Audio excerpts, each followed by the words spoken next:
חשבתי שאמרתי את זה חדש, אבל בעצם שמעתי. אתה נמצא יום בעיה. הוא היה מבואה.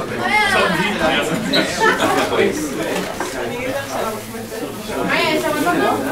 יכולים להסביר איך סטאס מעביר כנס גלובלי? יש פה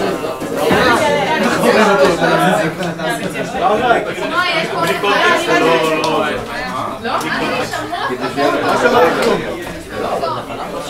שאומרת שהוא יבוא. לא מאמין שהוא לא יבוא.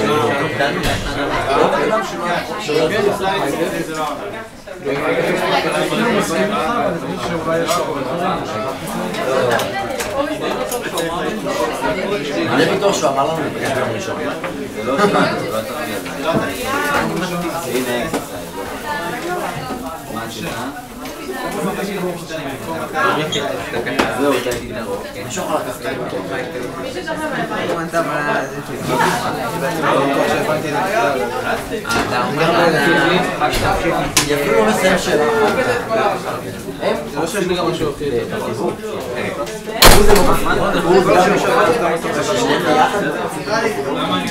אתה מתחיל להריץ ואז הוא מריץ זה לא אומר שאתה לא הרבה פעמים אני גם מרגיש מהמשהו. זאת אומרת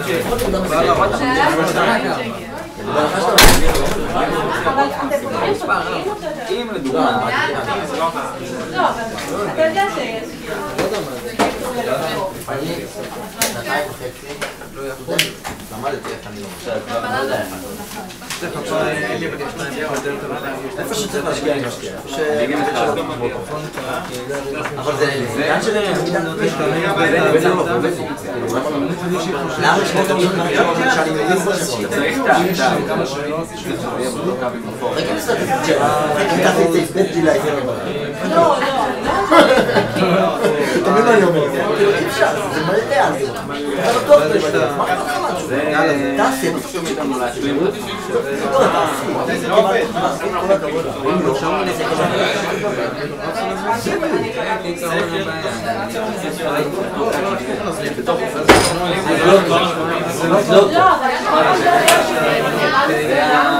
זה משהו אחד אף אחד מהאנשים ששאלתי 5 אנשים תשובות שונות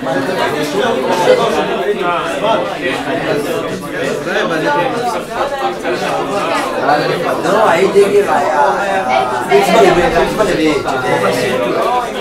תעשה פעם אחת לא אכפת לי מה תשובה נכונה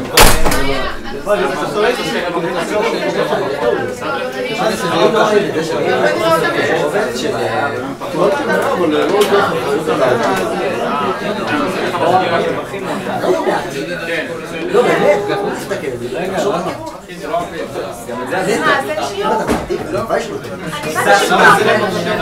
זה המזכירות שלך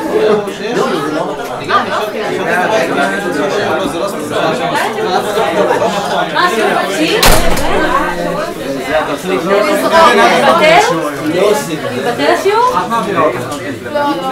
היום נלמד ספינת גוף שחור תשאלי משהו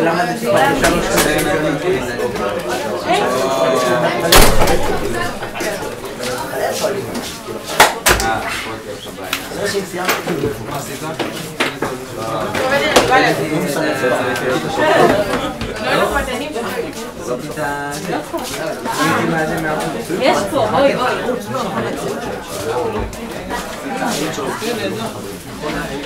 Hello, we're starting. Okay, so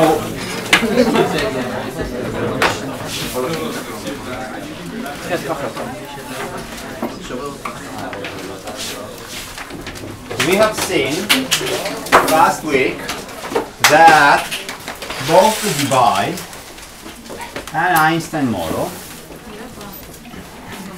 they all give us exactly the same result for high temperatures. There was a pretty big difference between those two results.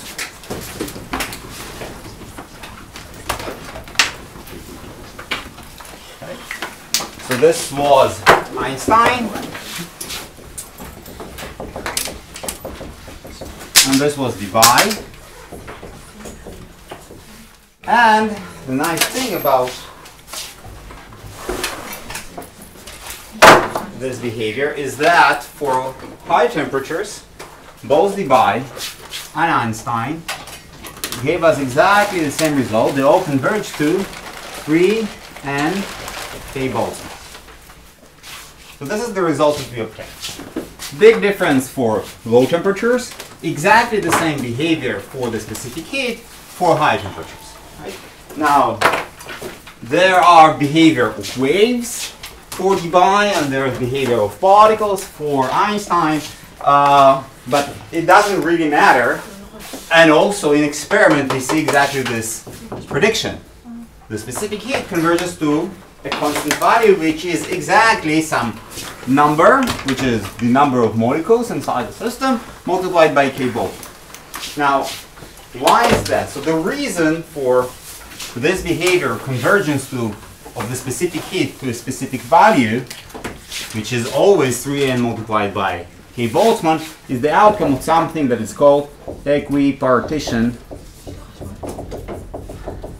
theory.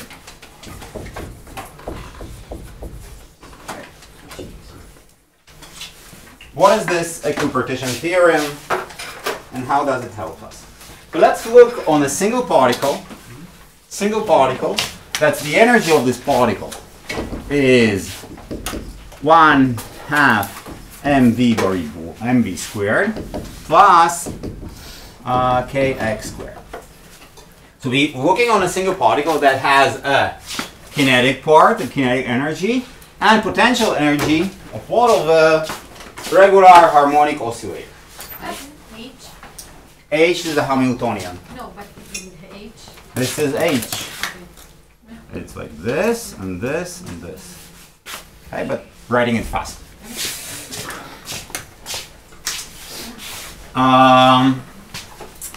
Okay, so if I would like to compute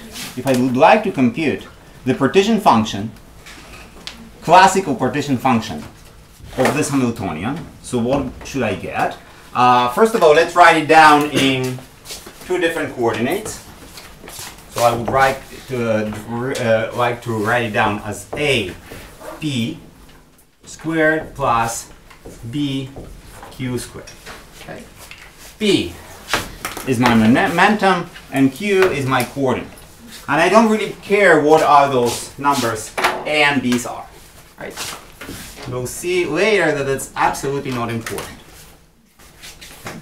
So z for a system that consists of single particle that have this Hamiltonian is what? So we have to go over e to the power minus beta, the Hamiltonian. Right, but our Hamiltonian is a function of p and q. Okay. So we have to integrate over all possible values of p and over all possible values of q. Okay, so minus infinity to infinity, minus infinity to infinity. And we have 1 over h over here, which is the Planck constant. Why it's there? Well, because somebody put it there and it's simply there because we cannot simply say what is a state in a classical system, right? We look on the phase space of P and Q and we say, well, the minimal state is something of your area of h, of the Planck constant. So we compute the overall area that's given by this function, okay, in the phase space, and we divide it by the area of a single state, which according to Boltzmann and Gibbs, we conclude that this has to be some value h, right? And this is what we get. Now, if this is exactly h and what's the value of this h, it's not important really. But this is the classical expression for the partition function. Okay. All right, so now we can submit here this expression for the Hamiltonian and see what happens. Right? So this integral, write it down here. It equals to an infinity to infinity of 1 over square root of h multiplied by e to the power minus beta a p squared dt multiplied by an integral of 1 over square root of h minus infinity to infinity e to the power minus beta b q squared dq. Now I separated this double integral of over dp and dq as a multiplication of two integrals. Why? Because e to the power minus b is just a multiplication of e to the power minus beta ap squared multiplied by e to the power minus beta bq squared. Okay. Now each of those is a Gaussian integral, and thus it's very easy to compute. Right? Do you remember how to compute a Gaussian integral? So what is minus ax squared minus infinity to infinity square root of pi divided by a. Okay? It's like 2 plus 2 is equals 4. This is integral. This is exactly the same for physicists. There is a nice book about differential geometry, and he defines there who is a mathematician. And for him, this is David Sivak, a pretty famous mathematician. He says, for whoever thinks that this result is exactly the same as 1 plus 1, we can define this person as a mathematician. So if you know this, you're already considered as mathematicians. Okay. What is this part? So according to this formula over here, is a square root of pi divided by h beta a. And this integral is a square root of pi divided by h beta b. Now let's write it down in terms of k Boltzmann t. Okay, so this is a square root of pi divided by h a down over here. So we have k Boltzmann t multiplied by pi divided by h b k Boltzmann t.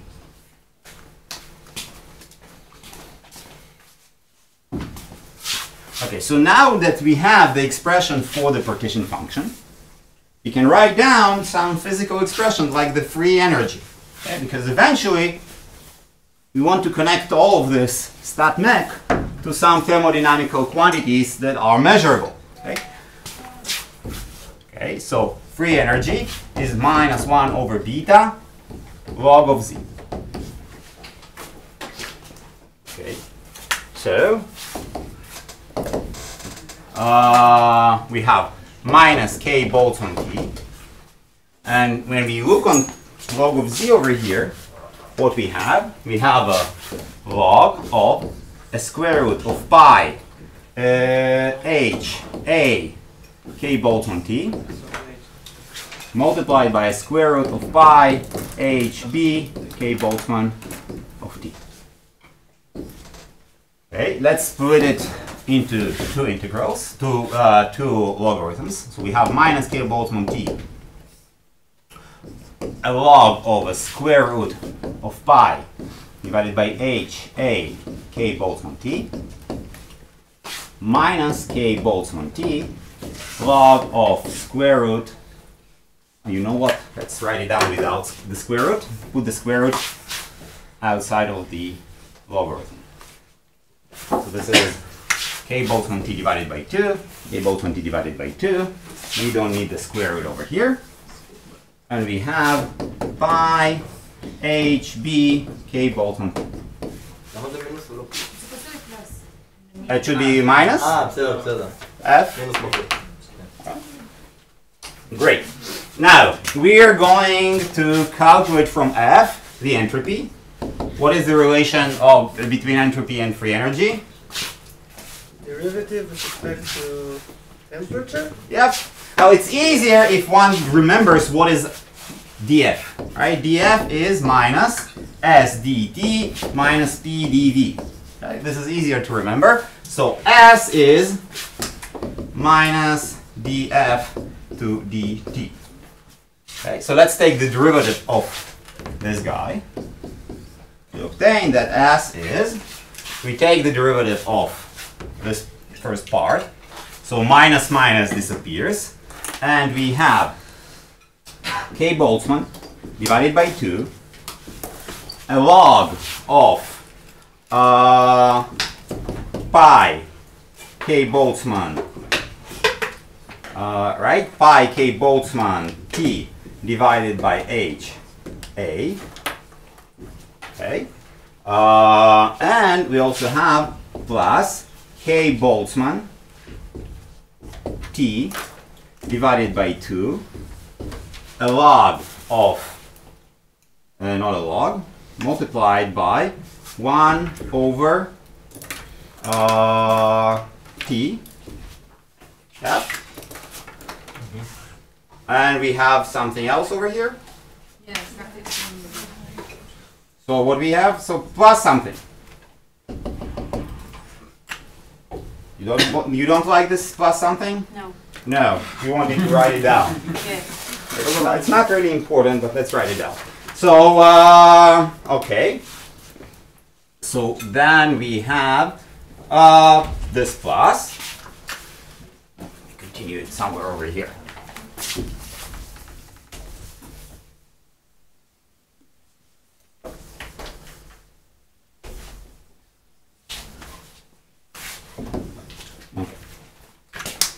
This part is from taking the derivative of only this part. Okay? Now, we also have the same that goes for this guy over here. Right? So we have plus K Boltzmann divided by 2, a log of pi K Boltzmann divided by H B T. Okay? And we have plus K Boltzmann divided by 2 multiplied by 1. Okay, so this is T multiplied by 1 over T, so we simply write it down as 1. Okay. Great. So this is S. This is S. Now, we don't need S because S is not a quantity that of some interest to nobody. The experimental interest is for the CV, which is d ds to dt. Okay. And when we take down the derivative, this part is not important. This part is not important. Whatever inside the log in front of the temperature is also not important. The only thing that matters is that we have K Boltzmann divided by 2 multiplied by log of T. And the derivative of log of T is 1 over T. And then we multiply it by T from the outside. So we have 1/2 K Boltzmann plus 1/2 K Boltzmann.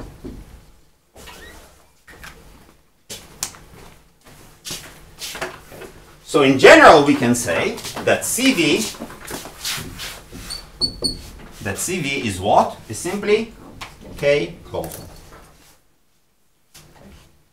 So we started from one single particle, which have a kinetic energy, a regular kinetic energy, and a potential energy. And we obtained that for such a particle, the classical description, okay, it's simply, for the specific heat, is simply K Boltzmann.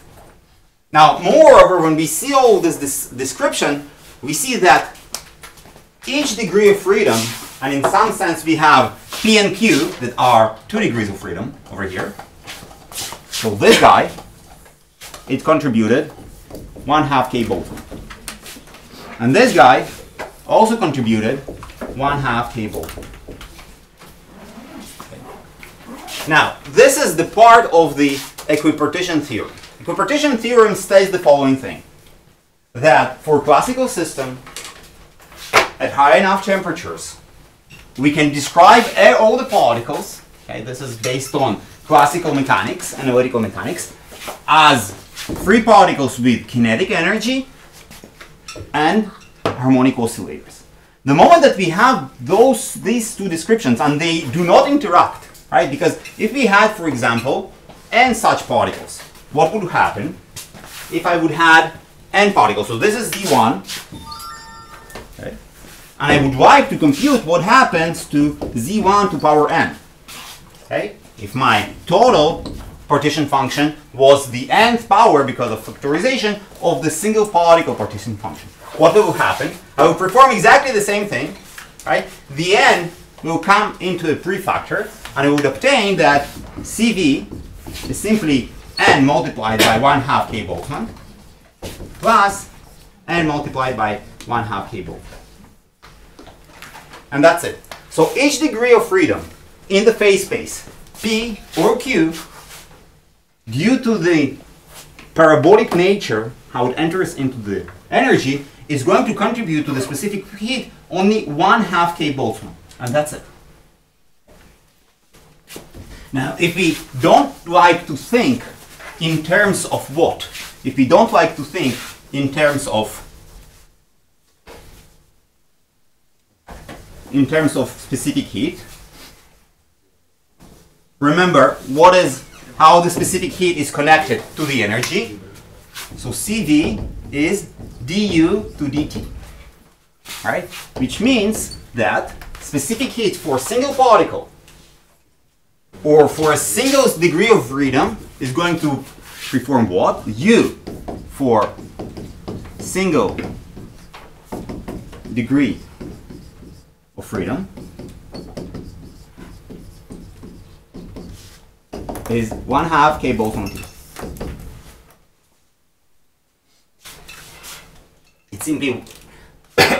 It's simply 1/2 K Boltzmann T. So if I'm looking on particles for large temperatures, sufficiently large temperatures, the specific heat has to converge to what? To the number of degrees of freedom, number of, when I describe here the degree of freedom of kinetic energy and potential energy, to some specific n, which is the number of degree of freedom that I have inside the system, multiplied by K Boltzmann. And that's it. And if I want to understand something about the energy that I have inside my system, okay, the energy that I'm actually now seeing that each degree of freedom is simply contributing me what? 1/2 K Boltzmann T. Okay.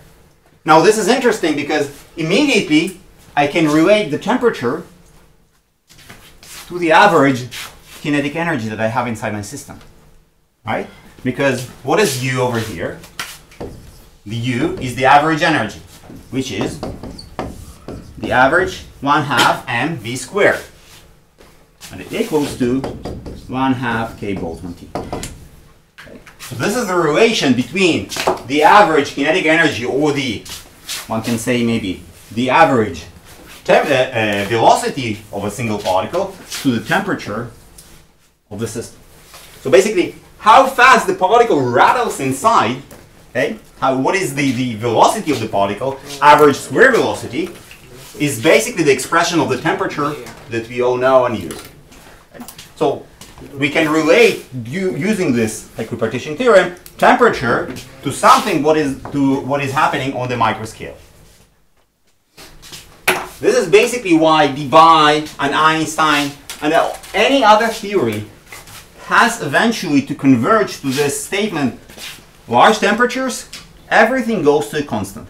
Because in total, I have 3n degrees of freedom in my Debye model or in my Einstein model. So according to the statement over here, it has to converge to the number multiplied by K Boltzmann. There is no way out of it. Okay? There is something else that might happen, and we will describe it over here. But as long as my particles are single particles, single molecules, I have to converge to this constant. Doesn't matter if it's Einstein, Debye, or somebody else.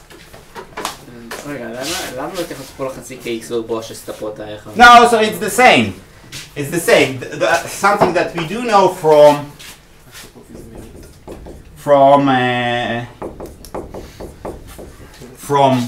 classical mechanics is that average potential energy has to be equal to average kinetic energy. This is also something that you have seen in analytical mechanics class. Okay. It's the same for this oscillator. It's going to be the same. But I don't know what's the spring, and I don't know what's the x, and I don't know what are the deviations around equilibrium. I don't know about this term. This is not intuitive.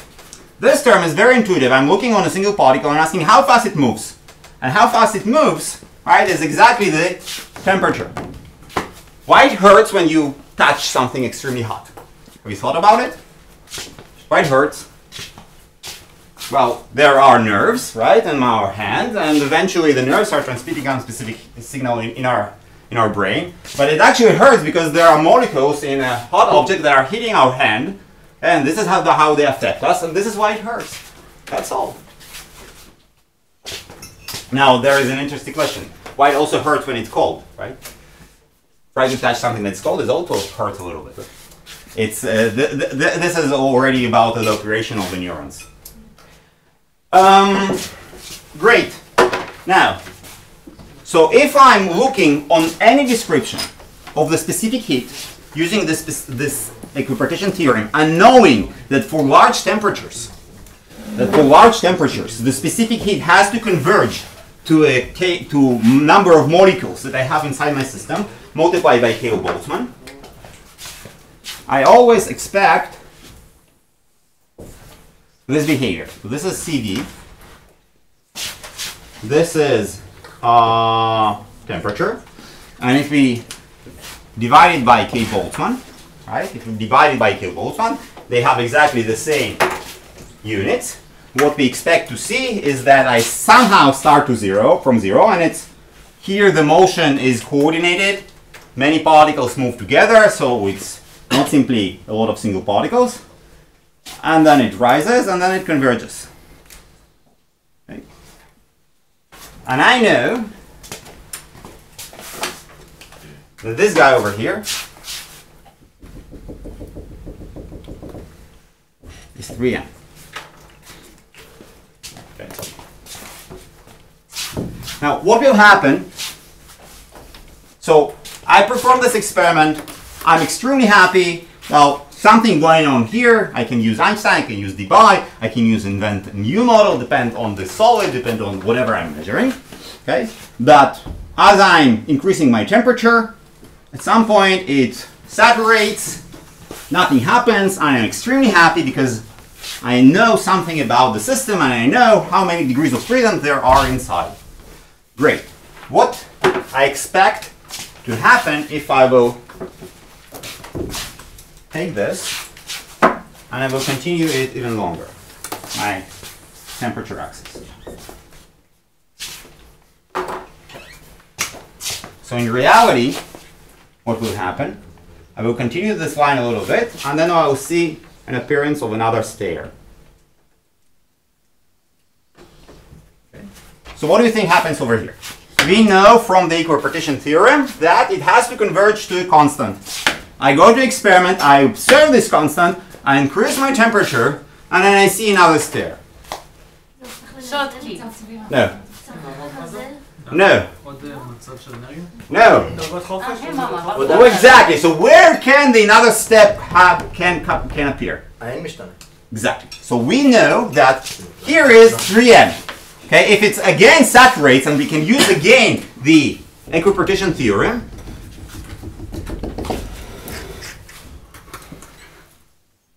So this is 3n1, this is 3n2. How the n changes? So what? I got some new particles from the outside, inside the system. Where this additional n came from? The molecules break down. The molecules break down. Okay.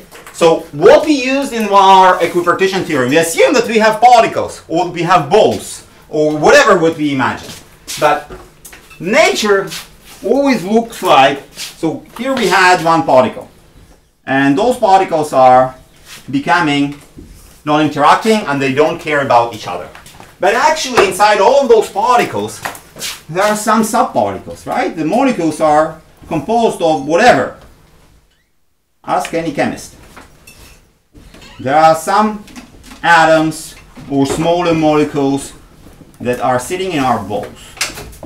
What actually starts to happen over here is that those subparticles, they start to separate. They somehow interact, and they interact extremely strongly, so they only care about the particles that are inside. They don't care about the subparticles that are outside. But what happens over here is that we take each particle and it starts to break down. Okay.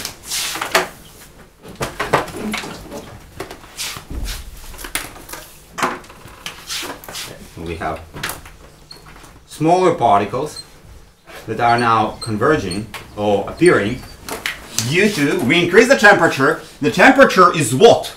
Remember, the temperature is related to the average kinetic energy, to the speed of the particles, right? So we increase temperature, we increase kinetic energy, there is some energy that binds all those particles together in a small ball. You can imagine it like this.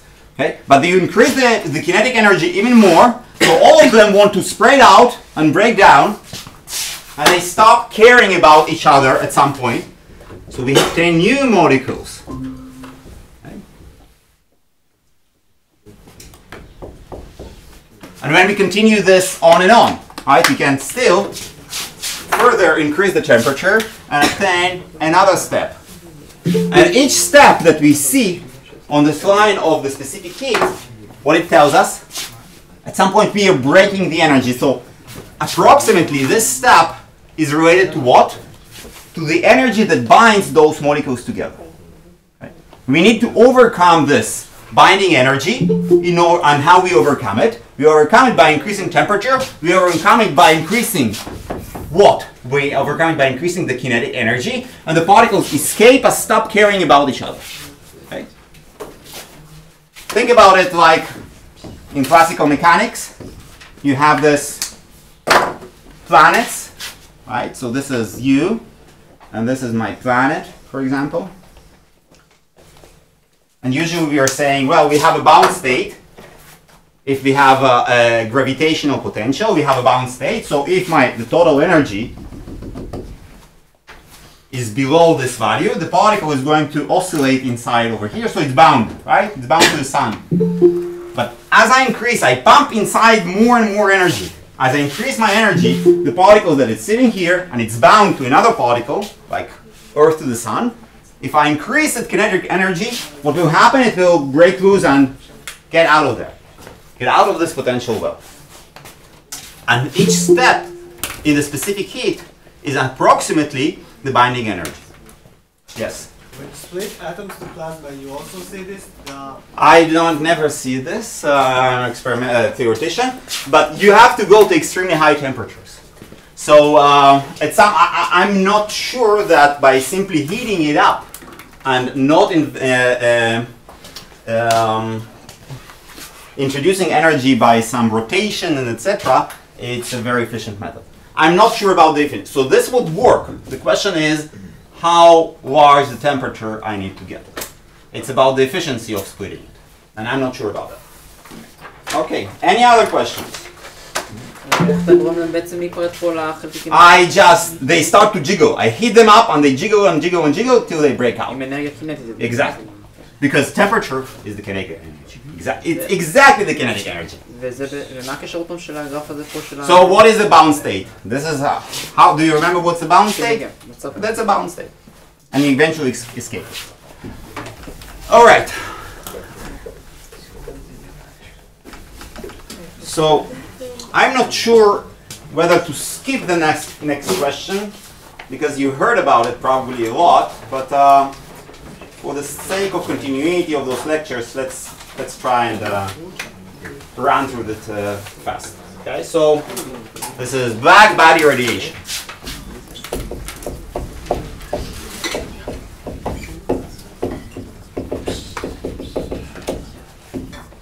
Okay, so what is a black body radiation? We have a whole realm. What is a whole realm?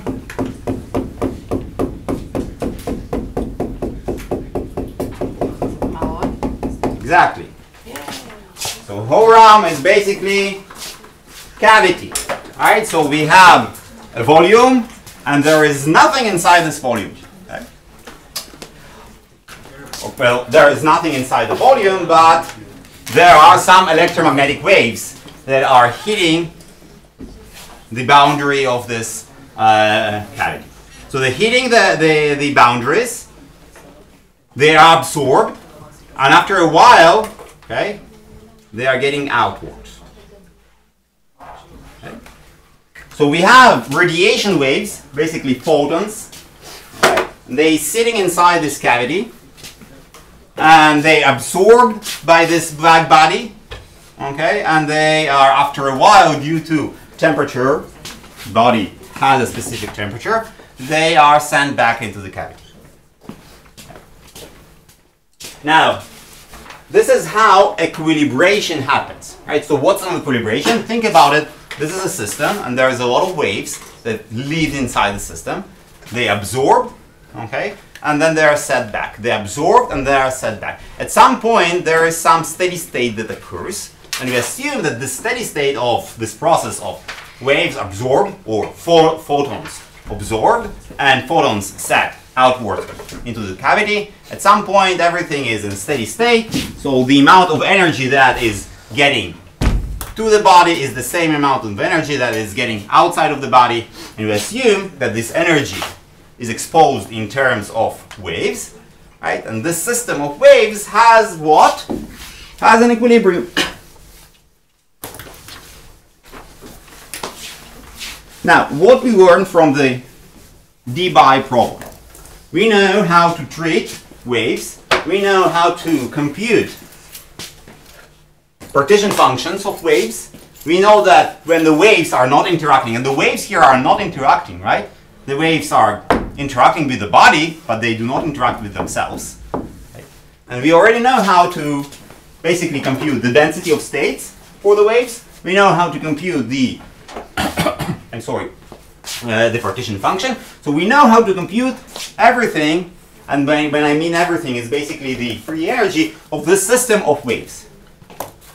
Now we already know in our language that those waves are photons, because electromagnetic radiation is a photon. Back then they had no idea whether it's a photon or not, and this is why the huge surprise when they needed to include the specific energies or quanta of energies that those waves need to have in order for a proper description of this won't just break down. You heard several times about the history of the black body and the ultraviolet catastrophe. Let's try and fast calculate some quantities about the system. Right? So the only thing that I care, I know that there are waves. I assume that the waves that live inside this cavity are standing waves, and those waves somehow, this is the boundary of the body, these waves are somehow interacting and they created an equilibrium. Okay. So those are my assumptions.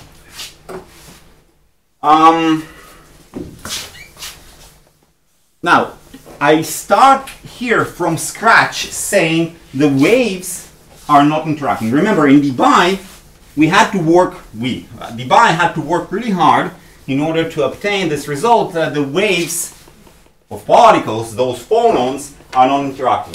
Here we simply say, well, we have waves, and the waves don't interact. Now,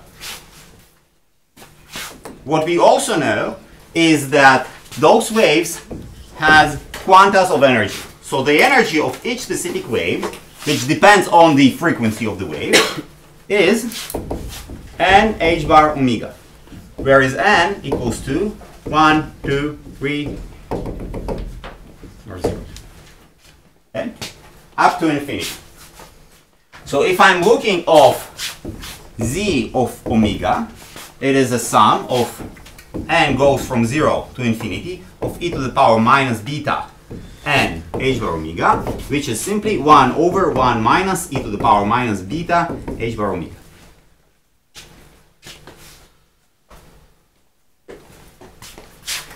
And if I want to compute the total partition function of the black body, I simply say, well, I have to multiply over all the omegas that I have inside the system, all the possible frequencies of all the possible waves that are living inside this whole realm, z over omega.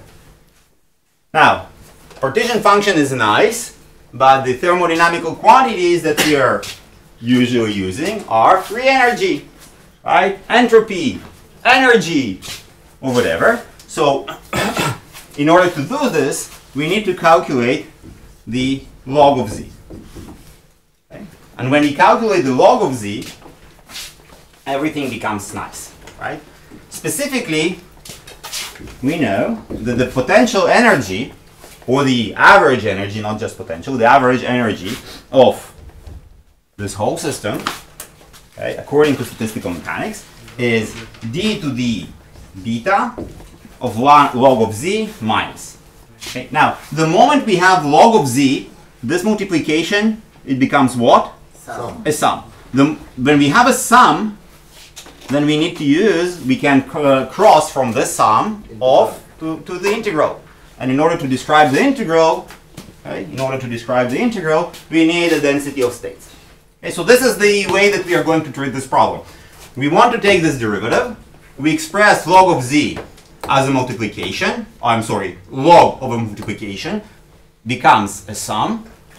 And then afterwards, we can easily transfer the sum into an integral. Okay. So what's going on over here? It's minus d to d beta of a sum over omega of a log of z of omega. Okay, which equals to minus a sum over omega d over d beta of a log of z over omega. Okay, which equals to minus a sum over omega. Now we have to take the derivative of a log of this guy. Okay, so this is d to d beta of a log of 1 over 1 minus e to the power beta h bar omega. Okay, so we have minus and minus, so we a sum over omega d to d beta of a log of 1 minus e to the power minus beta h bar omega. It's a sum over omega. Now we take this derivative. It's 1 over 1 minus e to the power minus beta h bar omega. And then we take the derivative of this guy, which is minus 1 e to the power minus beta h bar omega. The derivative is with respect to beta. So we have minus h bar omega downwards. Okay. Minus and minus disappear. We don't care about them anymore. And now we transform this into an integral. And in a second we will say what are the boundaries of this integral of e to the power beta h bar omega divided by, or let's write it down in a more compact form, which is 1 h bar omega divided by e to the power beta h bar omega minus 1 multiplied by d of omega, which is the density of state, d of omega.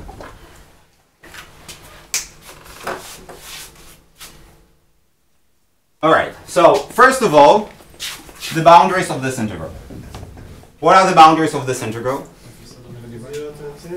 Okay, so we start from 0, and this is obvious because of the same reasons that we had 0 in the Debye model. Alright, so we want to start from lowest frequencies, lowest energies, because the energy is proportional to omega, we want to start from the lowest energies. Now in Debye we had an upper limit which was omega Debye, right? Because we were treating particles, regular particles. Although those z's, you remember, those were different positions of different particles, maybe call them phonons, but eventually we had a limit on the number of particles that we have inside our system. What happens over here? Do we have particles? There's no really particles, those are photons, right? And those photons can be absorbed, okay, and then exposed. So the number of particles is not conserved here. It's not that we have exactly 3n number of photons inside the system and this number is kept constant. The number of photons on the number of radiation waves is not constant. It fluctuates. We don't really know what photons are going to be inside. We don't have this limit as we had before. That the integral from 0 to infinity of d omega, it has to be 0, some number. We don't know how many photons we have inside. H omega is possible. Okay? Basically, we have to include here an infinity. We don't have an upper limit. Yes? But how can we use the partition function formalism if the number of particles isn't conserved? Great question. Great question, and we will come to this very specific issue when we'll talk about grand canonical ensemble. But this is a very important question. It works, okay? It works because, well, they are still Z1s, right? And they are completely uncorrelated, so we can use this. The question is this canonical formalism still works for a situation when the number of particles can fluctuate? And the answer is only for this specific case it can. We'll see it later. Any other questions? All right. So what is d omega? If you remember, because I scientifically not. So d omega we take exactly as we have taken for the Debye model.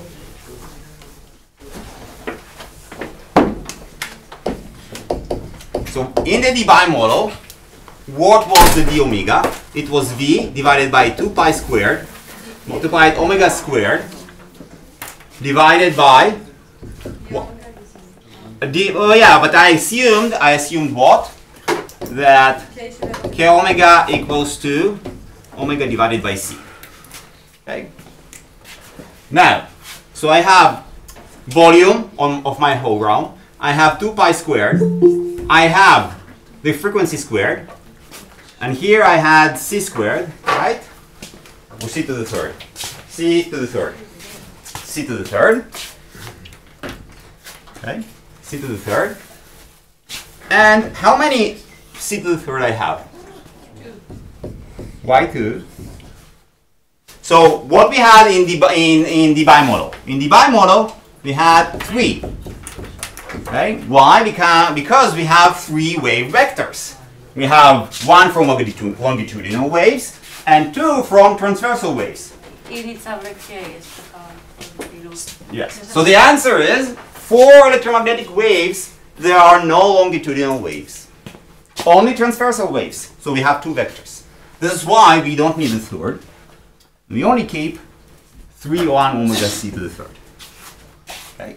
So d of omega, let's write it down, is 2v to 2 pi squared. So this is dies over omega to the second power and c to the third power. It's what? It was plus, it wasn't minus. Because I have only 2 k vectors and not 3. In Debye I had 3, this is why I had 1 over c to the third plus 1 over the c to the third plus 1 over c to the third. And here I have only 2. Okay? This is specific to electromagnetic waves. Okay? For real waves in matter, they can oscillate like this. Electromagnetic waves, the field is always oscillating in the perpendicular direction to the propagation of the wave. Okay? So we assume all of the waves move in one direction. We assume they're all light. Electromagnetic waves. We don't have matter. Remember, this is the name, whole round. This is nothing inside. In German. I think I probably mispronounced it. Okay. Next step is, well, we have the integral, so let's solve it.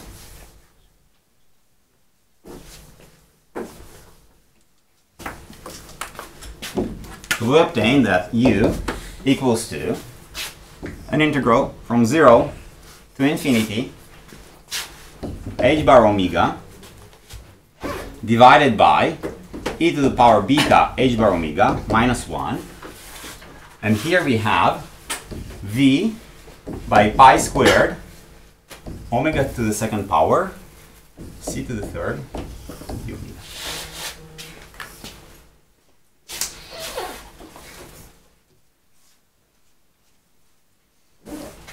Now,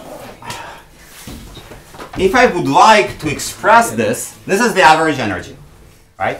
This is the average energy that I obtain. I have some integral over here, and I would like to express an average energy as an integral over all possible energies, multiplied by what? Multiplied by the density or the probability of the system to be in this energy, right? So what I'm saying is, let's write it as the energy is h bar omega. Okay, so I substitute a variable that I use as the energy. So we know that it goes from 0 to infinity. Okay, so we have epsilon divided by e to the beta epsilon minus 1, v divided by pi squared. Omega over here is what? Is epsilon to the h bar to the second power divided by c to the third power, and d omega is 1 over h bar d epsilon. Any questions? Do you have any questions? you explain again why you took down the one? Yeah, this one. So why I had 1 over c to the third, and why now not there. Yes. Okay. What do you remember about electromagnetic waves?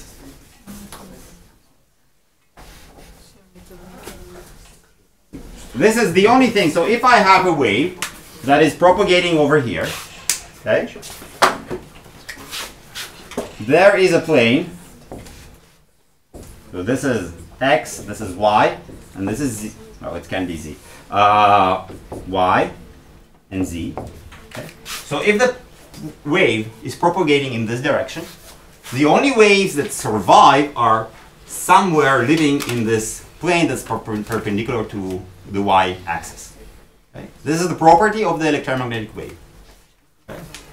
Now, if you remember when I calculated the number of states, I calculated a region of a sphere in a three-dimensional world for each wave vector.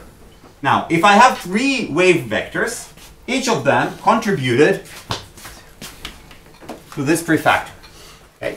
So for the bi, I had a wave vector of the longitudinal waves. I have a wave another 2 wave vectors that were living in this plane, which is perpendicular to the direction of propagation of the wave. Okay? So there were 3 contributions that were proportional to the volume divided by 2 pi squared multiplied by b to the second power. In electromagnetic waves, I don't have wave, or I don't have any oscillations in the direction of the propagation of the wave. So all what we call longitudinal waves, they simply do not exist. So there are, instead of 3 k vectors, I have only 2. This is why I only have 2 contributions of this prefactor over here. Okay. It's basically, k is limited to a 2-dimensional plane, and this is why we only treat this is the prefactor 2 and not 3. Okay, it is clear now, clearer. So what we have over here, the only thing that I need is an epsilon, so an integral from 0 to infinity of an epsilon. And whatever is left inside, so what we still have inside over here, we have v divided by pi squared. We have h bar to the third. We have c to the third. What? Oh, wait, no, wait. And we have epsilon to the second divided by e to the beta epsilon minus 1. And we will see what this is. D epsilon. So you remember probability? How we calculate on the left-hand side stands average energy. Okay. So average energy equals an integral from 0 to infinity of the energy, okay, multiplied by something, d epsilon. So what this something is?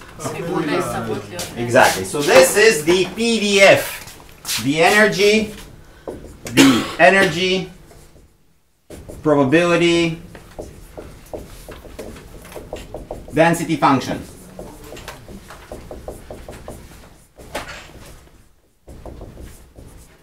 Okay. How much, or what is the probability to see a wave with energy epsilon for a given epsilon? Okay.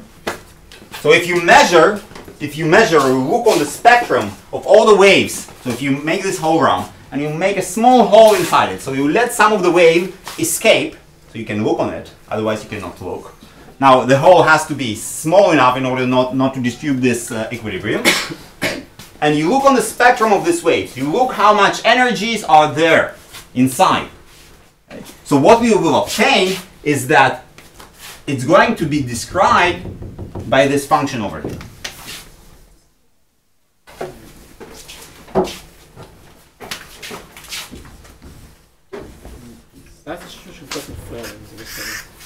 Sorry? יש משהו קצת מפריע לי בביטוי הזה. זאת אומרת, אני מסכים שזה נראה כמו באמת תוחלת רציפה כשהגדרנו את זה בהסתברות, אבל אני תמיד זוכר שהפקטור הזה של די אומגה תמיד היה תקוע לנו, גם אז כשהגדרנו... So the question is, so you do not like this expression because of? בגלל ה-DW שאז בזמנו הוספנו כשהעברנו מבדיד לרציף. הייתי מצפה לראות פה זה DW נוסף. Why? But this is d epsilon. כן, אבל כשעברנו מבדיד לרציף...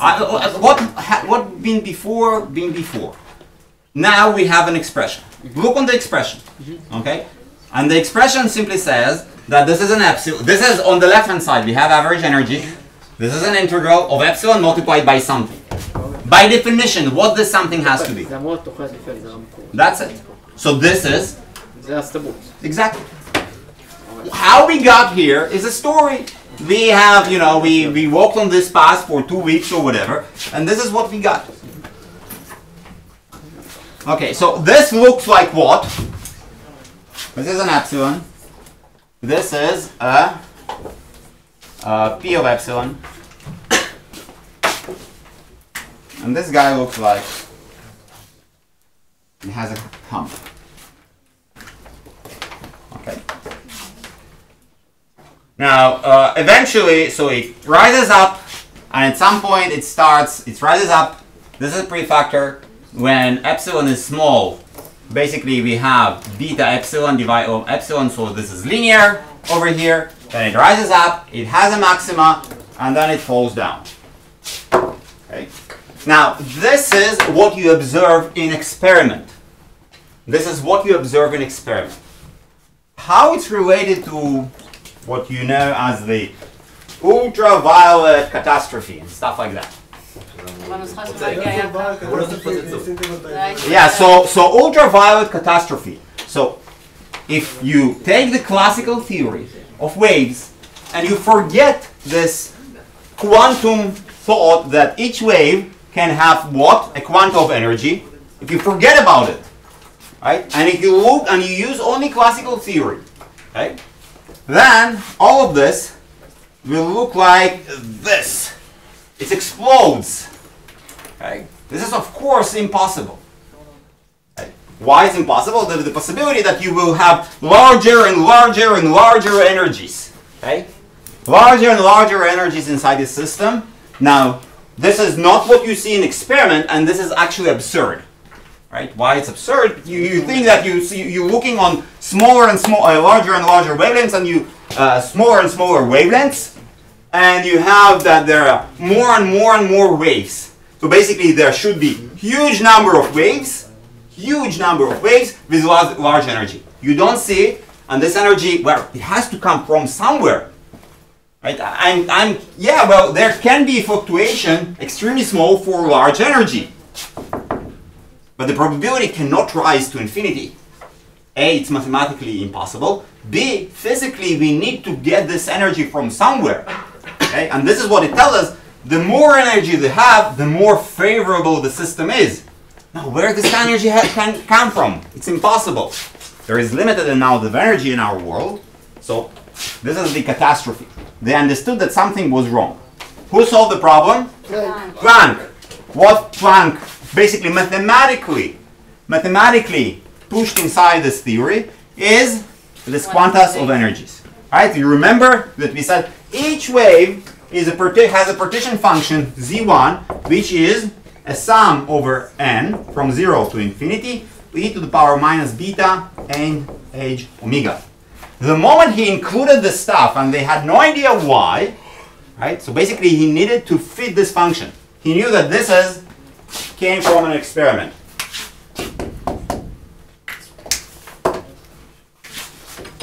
This curve.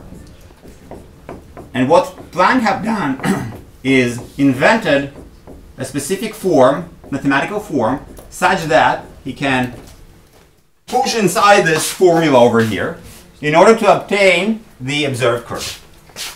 And when I understood that the form has to be of this form, he understood that there should be something of this way of quantas of energy for the partition function and for the energies of single wave.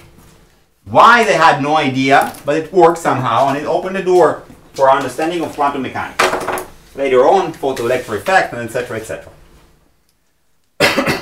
Now, this is also, so first of all, it solves the problem. We know that there are quantas, and this is why we don't have ultraviolet catastrophe in our world. Also, it has a very practical applications, right? Why it has very practical applications? Because I can measure where approximately this maxima is located. Emax. Right? And I can solve the location of the maxima by solving this equation. Okay? Can solve this equation. And I know that this Emax depends on some specific temperature. Okay? So for a given temperature, I obtain Emax of a specific value. Right? So now there is a way of measuring temperature of distant objects. Right? If beforehand, how I measure temperature, I take a thermometer, stick with something that it's basically expands as the temperature grows, and I take the stick and I place it in the vicinity of the, I want to measure a temperature of this eraser. I put my thermometer in contact, right, with this eraser. Eventually, the temperature of my thermometer and the temperature of the eraser, they have to be exactly the same, and this is how I measure temperature. Right, this is partially the second law of thermodynamics. Eventually, the temperatures have to be equal of bodies who are in contact. How I measure temperature of bodies that I cannot reach. How I can measure the temperature of this wall over there, right? Or how I can measure the temperature of the lamp, or how can I measure the temperature of a sun? Right? Now, this is the method. Why it's a method? I can absorb light coming from a distant object. I can plot how many energies, or what is the distribution of the different wavelengths of this object. I can plot this graph. I can find the maxima, and then I know what is the temperature. Assuming, of course, okay, and this is an assumption, that all those bodies that emit light, they approximately can be considered as black bodies, right? So consider that all the radiation that they emit outside comes from temperature radiation. This is, well, the first approximation in measuring what is the temperature of the sun, or what is the temperature of very distant stars. Right? Of course, there are much more accurate methods right now, but this is the first approximation. I measure the distribution of the waves, the wavelengths. I know therefore the distribution of the energies that is coming from a specific star. I can plot this distribution. It won't usually look like this, much more smeared. I can find the maxima, and I will have a zero order or first order approximation to the temperature. Okay? How I can measure what is your temperature? Now this during the COVID, we have all these guns that they measured and they were never accurate, right? So this is the way, right? It's absorbed light. Somebody have plots the distribution of the whatever is coming in from your body, the distribution of the waves, right? And then there is a formula in the computer, and then it gets out the temperature. That's how it works.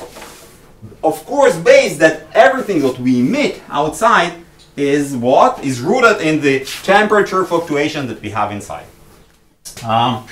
Now, there is probably one thing in the whole universe, well, that follows exactly as this curve that we have over here for the black body. Okay? And this is the CMB, cosmic microwave background. Right. Cosmic microwave background. Cosmic microwave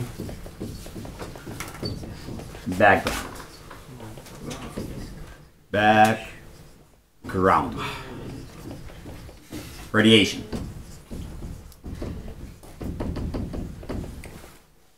Okay. So have you heard about CMB before? Yes? I don't have to tell you the stories? Not really? The universe was opaque and then it wasn't. There is a story. So there were two guys. Penzel and I forgot the other guy. They were astrophysicists. זה יתנקם בנו אחר כך. They were astrophysicists. באמת, הכל בלחץ. Don't worry, I will ask you in the exam about this story. They were astrophysicists and they used radio telescopes in order to explore stars and radiation that is coming from the stars. Now, and then they had noise, a lot of noise in their signals. And they were assuming that the noise is coming from pigeons and whatnot, and from the trees around the telescope. It was in the 60s, so they get rid of the pigeons. But I don't know how they managed to do this. They killed them. They killed the pigeons, right? In Israel, it's forbidden. But they still have the noise, and they had the noise all year round. It doesn't really matter where they pointed their telescope. They still have exactly the same noise, and the distribution of this noise had this shape over here. After a while, they understood that the noise is not something that is a noise, right? But it's a real signal, that it's exactly the same, no matter where you point your telescope on the sky, it's exactly the same amount of noise, and it's distributed exactly according to this black body radiation. Okay? They got a Nobel Prize for this. Now, why it's important that we have this cosmic background radiation? So this is one of the two basically explanations or evidence that the Big Bang theory actually works. Right? So Big Bang theory predicts specific events that happened after the Big Bang. Right? Basically, the universe started to expand. It started a little bit to cool down. Now, around 380,000 years after the Big Bang, the plasma that we had basically started to form hydrogen atoms. Okay? Now, just before the hydrogen atoms started to form, so we had atoms, nucleuses, and we have electrons that basically wandering freely in the outside world. Those electrons, they interact with radiations, with photons. So there should be some sort of an equilibrium that existed all over our universe, where those photons interact with the free electrons, okay? And they sit in huge, giant equilibrium. Now the universe cools down and cools down and cools down. Why it cools down? Because it's expanding like a gas. So it cools down, and at some point the temperature is low enough such that those free electrons, they bind to those free atoms, they form hydrogen. Great for the electrons. What happens to the radiation waves that are still wandering around? Those photons that were in equilibrium with these free energies. There are no energies to interact with. They do not interact with themselves, right? Waves do not interact with themselves. So they're still wandering inside the space. They're still wandering inside the space, and they had to be described exactly by this law. Why? Because it's one equilibrium of radiation. Now, they don't have to interact with nobody for the next 13 billion years since this recombination event. Okay? So now we can still see if this has actually happened, yes or no. And the answer is yes, indeed. We can go and measure this. And this is a fantastic resolution of any possible experiment that you can imagine. Okay? So the fit between the theory, okay? The fit between the theory and what you see in the experiment, it's just fantastic. Right? Usually in astrophysical experiments, there are huge difference in, between the theory and what you are actually getting, and you have to reach some parameter, etc. You don't have to do anything. This curve is absolutely wonderful. So this is why those guys, Penzais, the other one that I forgot his name, got the Nobel Prize. Okay, great. Now Eden here is worried that we won't make it to the final example of the material. No, we will, but you do everything really fast. No, don't worry. We already You can't been ask there. questions about the pigeons in the exam? The pigeons, yes, of course. אפשר שאלה? Yes, a question. לא הבנתי בנוסחאות, כאילו, איפה הקטסטרופה? Okay, not here, not here. You have to do so at some point, you see I included in the formula for you this part. If you do not assume that you have quantities of energies, this part is different, okay? And the whole form is basically something that just simply grows, monotonically grows and explodes. מה אתה כן מניח? Everything else stays the same. So I need to assume the partition function of a single wave that it can have any possible energy. No quantas of energy, it's something different. No quantum of energy, it's based on Rayleigh formula for energies of electromagnetic waves, and when you put it inside, there is a different form of it. Okay? It's not really important because it's wrong. Okay? It's curious here historically. Great.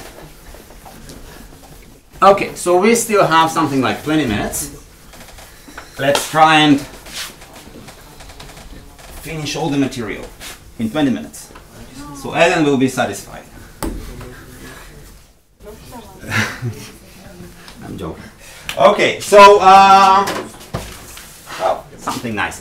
We now will talk about the Gibbs paradox. Okay. Do you know what's a Gibbs paradox? Do you know how you solve the Gibbs paradox? So it's not really paradox, right? It's not really paradox, but let's see how we solve, or what is the Gibbs paradox, and how we solve it. Let's look on the classical ideal gas. Any questions? Any questions?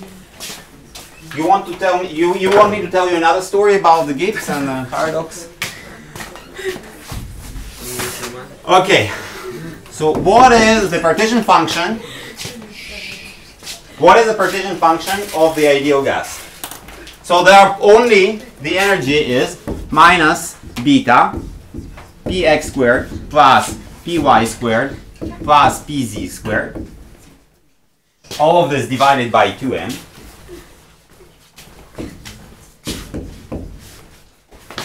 And we have an integral, 6 integrals over here. 1, 2, 3, 1, 2, 3. Okay. So we have minus infinity to minus infinity to minus infinity to infinity, infinity, infinity. And this is an integral over volume V. So this is Z of a single particle. We have 1 over h to the third power, dpx, dpy, dpz, and here we have dx, dy, and dz. This is the classical partition function. This is a classical partition function. Now, we know that this is a classical partition function of a single particle in an ideal gas. When we would like to talk about n particles, we just take this quantity that we obtain in a second to the nth power. This is very simple. Why it's like this? Because the energy, it's only kinetic energy. There are some interactions with the box, right? There is a box of volume V, and all of those particles live inside, but they do not interact with each other, and they only have boundary conditions. Okay? The boundary conditions are that this particle can never get out of this box. This is why we integrate over volume V. Now, the solution of this integral, because it's a Gaussian integral, it's easy. Right? As we said it in the beginning of this lecture, it's like 1 plus 1. So we do know that this equals to V, right, divided by h to the third power. And then we have an integral from minus infinity to infinity, e to the power minus beta divided by 2m, p squared, dp to the third power.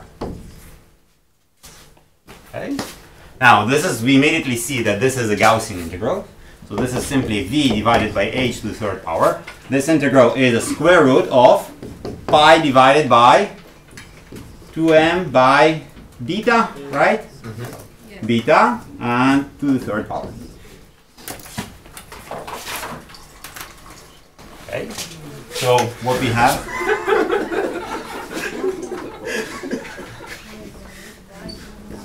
Everything all right over there? Okay.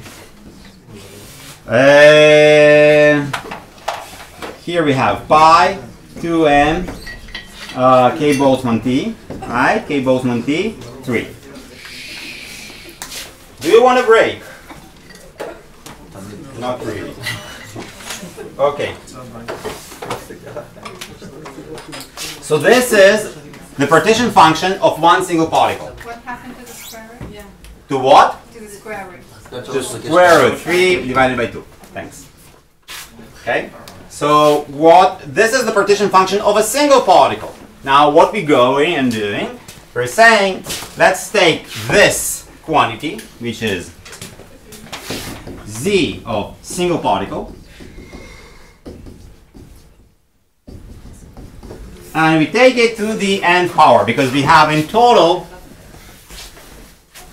n particles inside the system.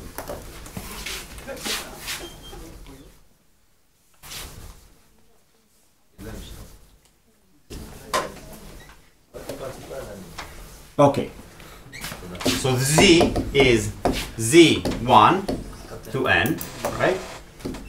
Let's call it z1.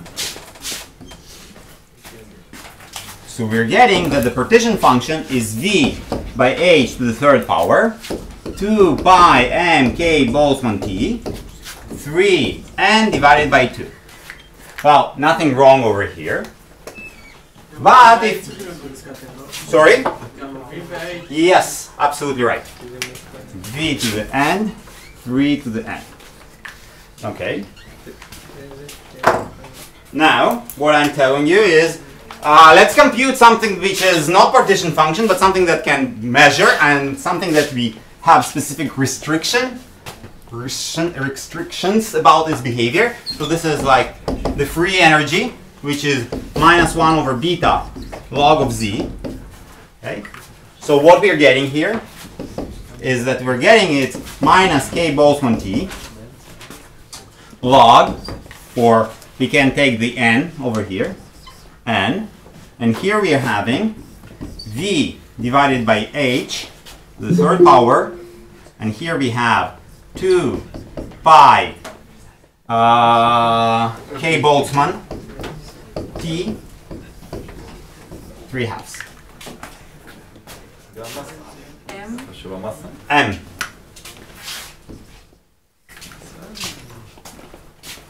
Now, very nice, but it's wrong. Why it's wrong? Why this, what we have developed over here, is simply wrong. Factorization. No. More basic property of the free energy. Extensive. Is it extensive? No. So it's great that we have a proportion of n over here, but we have a dependence of log of v. Okay. So we used everything that we know, right? Everything was extremely nice, but somewhere, somehow, we have forgotten or we lost the extensive property. This is not extensive. I did something absolutely wrong inside here. Okay. So what is the very, very, very wrong thing that I have done? Why? Why do I have to divide it by n factorial? You're right. Well, this is a story. But the story goes backwards, right? So what was suggested by you? So you suggest that let's take here n factorial, right? If we take here n factorial, and we take this log, so we have divided by n factorial, right? So we have still here n factorial, n factorial. So we have this guy, right? And we have minus n log n minus n. Right? So this is what we are getting.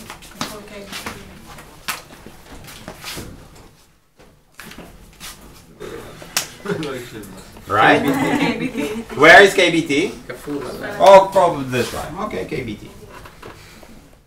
So plus K Boltzmann T and log n minus n. And this is KBT multiplies all of this. Right? Now why it's good? So we have a prefactor of n, goes like the prefactor of n over here. So what we're getting is minus k Boltzmann t n. Inside we're getting log of v divided by n, and then we have all this prefactor h to the third, 2 pi m k Boltzmann t to the 3/2. Okay, and we have over minus 1. This is extensive. We solved it, right? No, No, we solved it. I did know. We should say yes, we solved it. But No, but it's a good solution. It is extensive. But, okay. Why we had to multiply by this one factor of 1 over n factorial? So, the claim is we cannot identify who is who, right? This is the claim. So if we have two particles,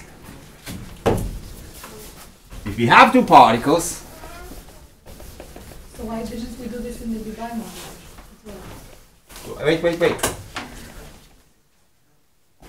So if we have two particles, I don't know who is who. So this is a perfect circle, and I cannot know who is who. So when I swip those guys, so switch between those positions, is exactly the same state. Okay, so if for any system that I have two particles and have two markers, they are perfectly identical, they are both red, so I'm holding like them like this. Now I'm holding them like this. Oh, it's the same state, right? It's the same state. This is why Gibbs came and said, well, we have to divide this by n factorial. Now, I suspect that this was the other way around. It's usually the other way around every time that you think about a solution. You first find what works, and then you scratch your head, and you find an excuse why you have done that. From physical point of view, it is nonsense. Why it's nonsense? Because it's not quantum mechanics. Right? In quantum mechanics, I have some Heisenberg restrictions, etc., etc. In classical physics, I look on this particle, I call it A, and I can call it A, and I look on this particle and I call it B, and I can call it B, and I can follow those particles. And when I switch them, I know that I follow one particle and then I follow the other particle, so something else happened inside my system. I know who is who for the whole time. I can have an exact trajectory of each of the particles for the whole time. So this is why it's called a paradox. It works, right? But physically, it's nonsense from the classical physics point of view. I can follow each of the particles. Remember, there is this ergodicity theory, which based that all of those averages is what that I follow a specific molecule, I follow a specific system, and then I know what the average is. I can follow those particles, and when I switch them around, I know that something else occurred inside my system. Okay? In quantum mechanics, it's not the way. Quantum mechanics, from first principles, I don't know who is A and who is B, and I don't know their precise positions, and I don't know anything. This is why in quantum mechanics, I can think about something that can be reasonable. But in classical physics, it's not really reasonable. You have all those explanations that you don't know who is who, but you should because in classical physics, right? This is why it's called a paradox. Okay. Now this paradox does not exist when we are treating quantum particles. When we are treating quantum particles, we don't need to divide by all the different n factorials, etc., etc. We don't, because from the first principles, we simply count states. In classical mechanics, the state is not defined, right? You remember? You divide it by this h. What is h? Gibbs had no idea what is h. Now we call it the Planck constant. There are no states, explicit states in classical physics. There are in quantum mechanics. In quantum mechanics, you know that you cannot switch sometimes the different states. So when you're counting states, you take this into account. In classical physics, you somehow need to introduce this factorial, 1 over factorial, in order that for everything to work, and you don't really know why. Okay? So let us see what happens. Let us see what happens in classical physics or what happens in quantum physics. So in classical physics,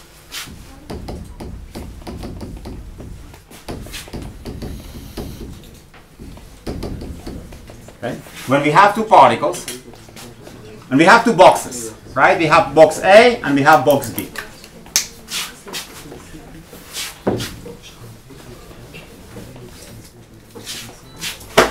And we have two particles inside our system.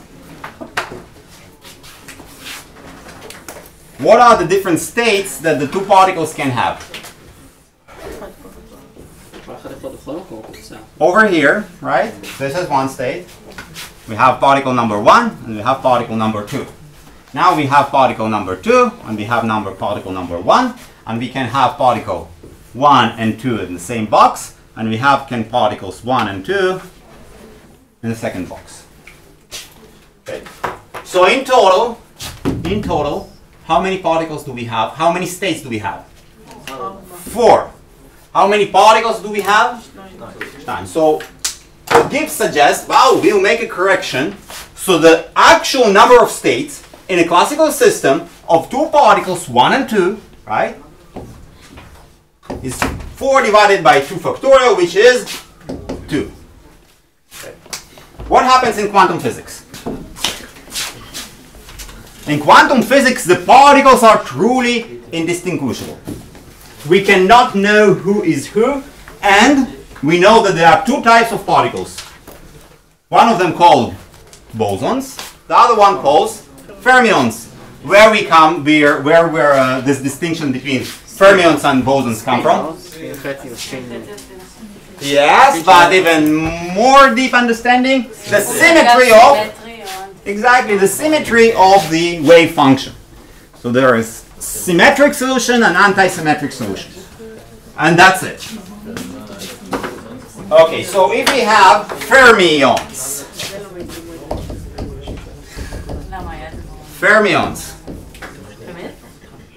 and we have two boxes. Okay. If we have two boxes and we have fermions, how many states do we have? 1. One particle over here and another particle over here. So the number of states for fermions is 1. Okay. Now we go to bosons.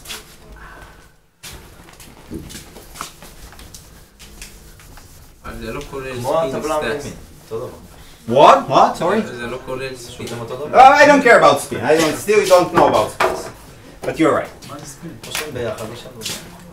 Okay, bosons. Okay, so bosons. What we have inside a boson? One over here. One over there. Okay? 2 over here. Or 2 over here. So how many states? 3. So what is correction due to Professor Gibbs is fermions? We know it has to be or fermions or bosons, right? So it's either one state or either 3 states. And we're getting something somewhere in between 2 states. Okay. Now, so how this actually is a solution, why it's a solution and why it works. So first of all, we know that when we're treating low energy physics, so when a temperature is small enough, we actually must use the quantum statistics. This is what we know now. Okay. So if when we're treating low temperatures, we cannot usually go to classical description. We have to use either fermions or either bosons. But at high temperatures, the classical description with this correction works. Why it works? Very good. At some point, for high enough temperatures, the probability to find 2 particles exactly at the same state is becoming negligible. Right? It's simply becoming negligible. And when they do, though they cannot actually sit exactly at the same state, okay, what happens here? Those guys disappear. They do not exist. The probability for them is almost 0. The same happens for bosons. They occupy different states. So all the 3 statistics is 1, 1, and here, when we neglected those guys, we have only 2 divided by 2 factorial is also 1.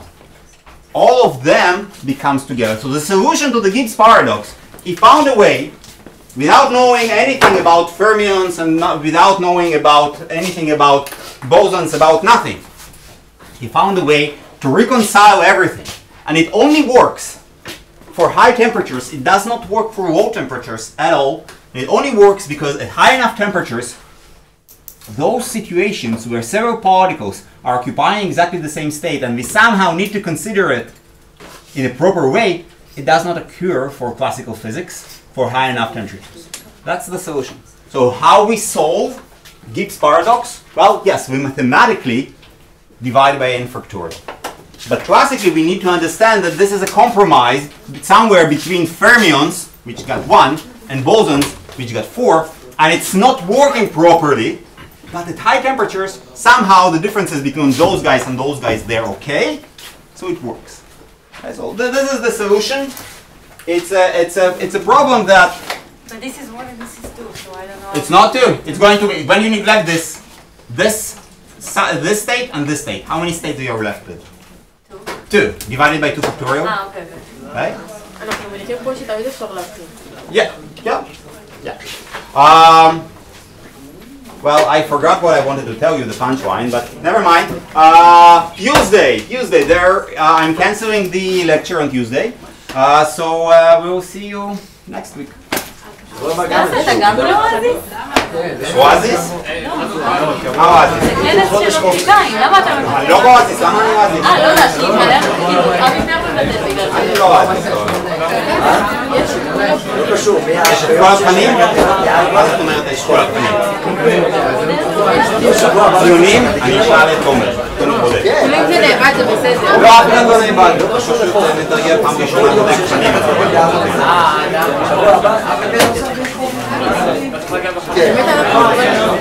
כן, אבל לא להתחיל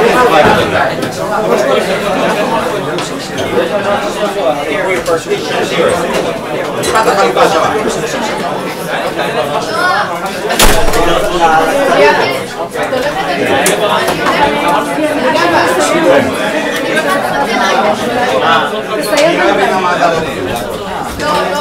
מה זה משנה? אני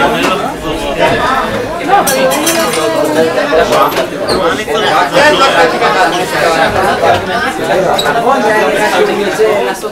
אני מניח, כן, שאם יש לי רק חלקי כזה, מה התוצאה? אפילו הזאת תוצאה, מה יש לי שיש לי רק חלקי כזה? זה מה שהתוצאה, זה מה שאני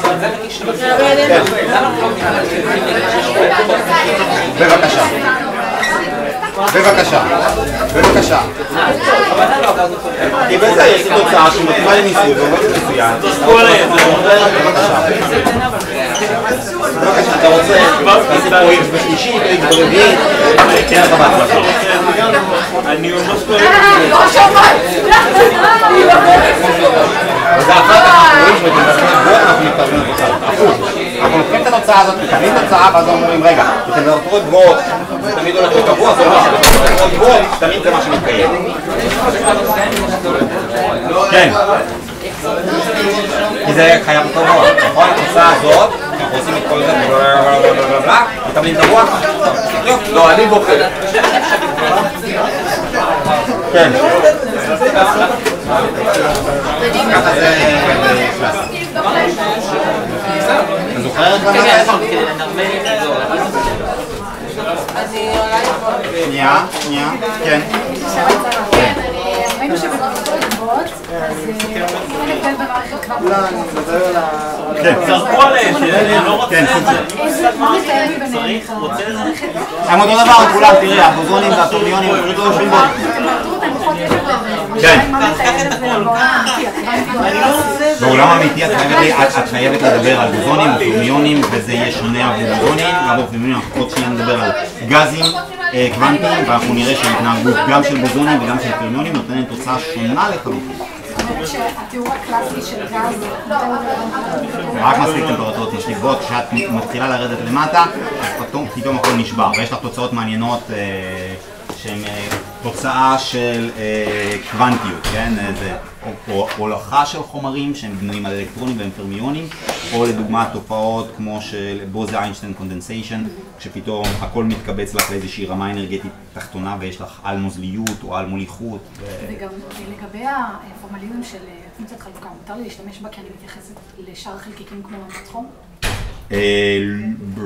אנחנו מתייחסים לטמפרטורה כטמפרטורה של המערכת עצמה. לא, הפוך. אנחנו התחלנו מזה שיש לי הרבה חלקיקים, ואז קיבלתי בגלל שהם לא תלויים, אני יכול פשוט להשתמש כאילו שזה חלקיק יחיד, ולא אכפת לי מכל השאר. זה לא שאני במערכת, ואז אני אומר, כל השאר זה גם מערכת שלי והם אמבט חום שלי. לא, זה יצא מתמטית.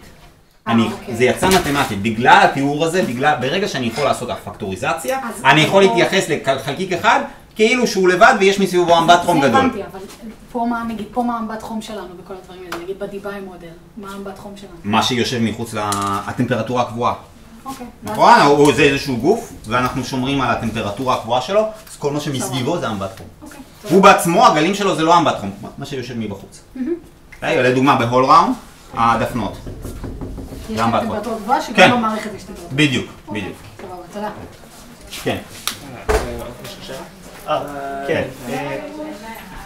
למה חילקנו בשתיים עצרת אחרי שעשינו את הצמצום הזה? כי הוא עדיין מחלק בשתיים עצרת, זה הפתרון של גיבס, נכון? הוא אומר, כל דבר שיש לך תחלק במספר החלקיקים בחזקת בעצרת. אבל מאיפה זה בא? אמרנו שעשינו את הסינון הזה. לא, זה לא מתקיים בכלל. זה לא מתקיים בכלל, הסיכוי לכך אפס. אוקיי? אז אתה נשארת עם שני מצבים. ומה אומר לך גיבס? כמות המצבים תחלק במספר חלקיקים בעצרת. אבל בתרמודינמיקה אמרו לנו לעשות את זה רק חיתונים. אבל עדיין, אתה לא... כי בסוף הפרמיונים והבוזונים, אוקיי? התכונות שלהם בחלק מהמקרים הם מתקיימים עד הטמפרטורות הגבוהות. זה מה שבסוף קורה. כאילו לדוגמה כשאני בונה תיאוריה של הולכה, אוקיי? בטמפרטורות חדר אפילו, כן, אז אנחנו נראה יש משהו כמו משטח פרמי ודברים כאלה. אז אנחנו נראה שבסוף אני חייב לשמור על זה שהם פרמיונים. ואימא. אוקיי. אז איכשהו התכונה הזאת של הפרמיונים או הבוזונים חייבת גם להגיע לתוך הקלאסה. ולכן הוא מחלק את זה בין עצרת. כי מה זה מבחינה פיזיקלית לא ברי הבחנה? זה לא ממש... זה משהו שאנחנו המצאנו לעצמנו ומישהו לימד את זה אותנו ואנחנו אומרים כן, לא ברי הבחנה. אבל אתה כן יכול להבחין, מלמדים אותך. בקלאסית אתה יודע מי זה מי, ובקוונטים אתה לא יודע מי זה. אבל נראה לי שגם בגז כאילו, בגז אידיאלי הרבה פעמים אמרנו שזה לא בר הבחנה.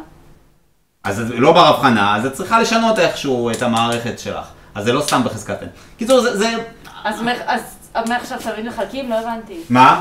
תלוי מי סיפר לך מה. נו, אבל מה אתה שואל אותי במבחן? אז אני שואל לו, אני אומר לך, ברי הבחנה או לא ברי הבחנה. אז אתה זורם בסיפור של כולם? כי זה מה שיש. בסוף כשאני רוצה לתאר מערכת קלאסית, כן?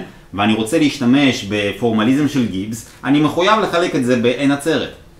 כי אחרת, או שאני בונה את זה מקוונטים, מהיסוד, ועולה הלאה. ואז אתה לא מחלק, זה בא לבד. ואז זה בא לבד. ברגע שאני מתחיל מפורמליזם קוונטי, ואני בונה את הכל מרמת האפס כלפי מעלה, הכל יפה וטוב, אין עם זה שום בעיה.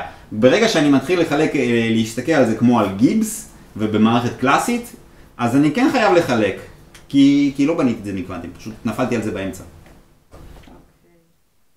אבל כשמתחילים מקוונטים, את יודעת מה זה מצב, איזה מצבים את סופרת, את צריכה לספור נכון. בקלאסית את לא, תכלס הבעיה היא שאת לא יודעת לספור בקלאסית. את מחלקת את זה באיזשהו שטח, במרחב פאזה וכן הלאה וכן הלאה. יש את כל הבעיות האלה. הספירה לא נכונה. בקוונטים, הספירה היא מאוד מאוד פשוטה. ברגע שיודעים לספור, אז זה לא בעיה שעכשיו אני גם סופר לטמפרטורות גבוהות. זה אמור לצאת לבד. לגבי שדיברנו קודם קטסטרופה אוטו סגול וריילי ג'ינס. אז אם הייתי הולך, אני יודע שזה לא נכון, אבל אם הייתי הולך באמת נטו קלאסי, אז פונקציית החלוקה הייתה אינטגרל במקום סכום? פונקציית החלוקה של חלקיק יחיד היא מתקבלת מתוך אינטגרל של משהו. אבל אין לך שם דרגות בדידות של אנרגיה כזאת. זהו, בדיוק, אינטגרל במקום סכום. נכון.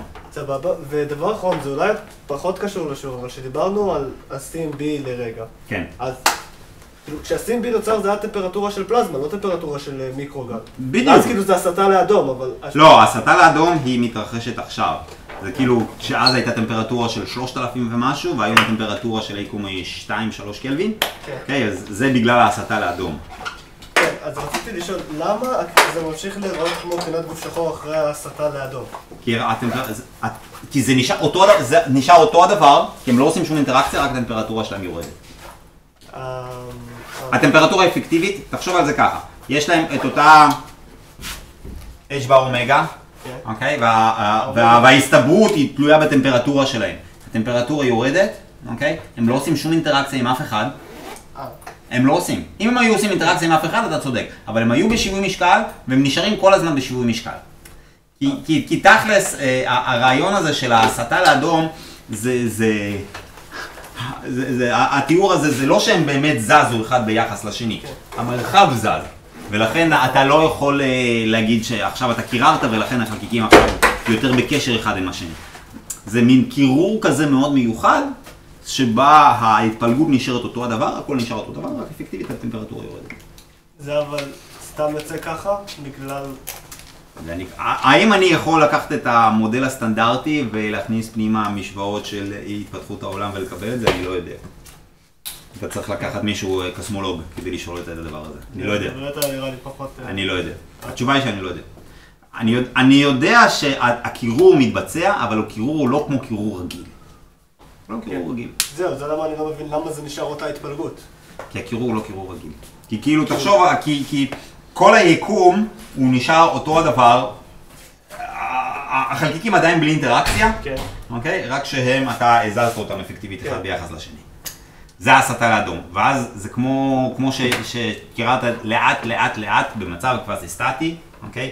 קיררת את כולם. כן. אוקיי, יש בזה היגיון. תודה רבה. בבקשה. אוקיי, סבבה,